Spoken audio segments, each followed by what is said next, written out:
তোদের জমিদার বাড়ি আর কত দূর বলতো? কোনো লোকজনও দেখছি না যে কাউকে ডেকে কারো মাথায় তুলে দিব।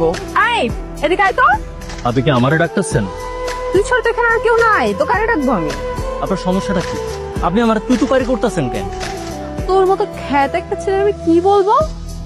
তুমি করে বলবো, আদর করে ভালোবেসে? তুই কি এই গ্রামের জমিদার সাহেবকে চিনিস?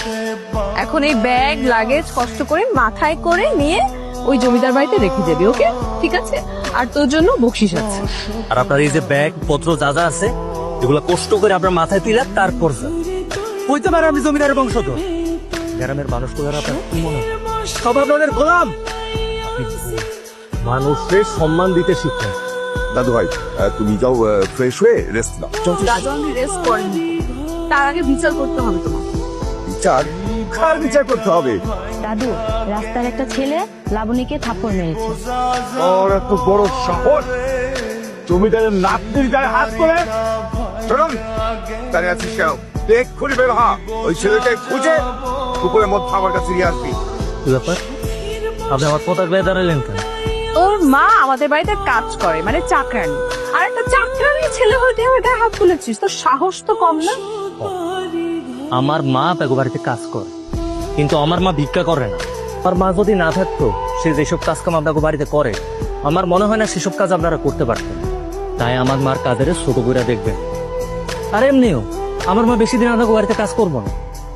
আমার চাকরিটা হইলে আমার মা কাজ ছেড়ে দিবে। আমার ব্যাগ থেকে টাকা চুরি হয়েছে। আমারও ব্যাগ থেকে টাকা চুরি হয়েছে। আমি জানি এই টাকাগুলো তুই নিয়েছিস। ভালোই ভালো বলছি, টাকাগুলো ফেরত দে। কি বলতেছেন? আমি চুরি করতে যাবো কেন? আমি ব্যাগে হাত দেই নাই।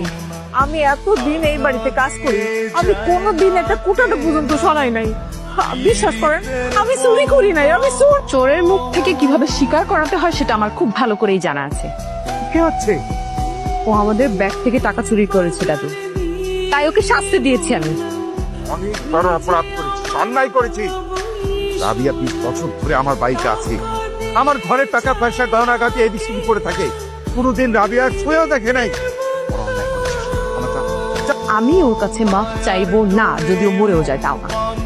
রাকিব ভাই, জমিদারের নাতনি খাবার ধাক্কা দিয়ে ফালাই দিছে।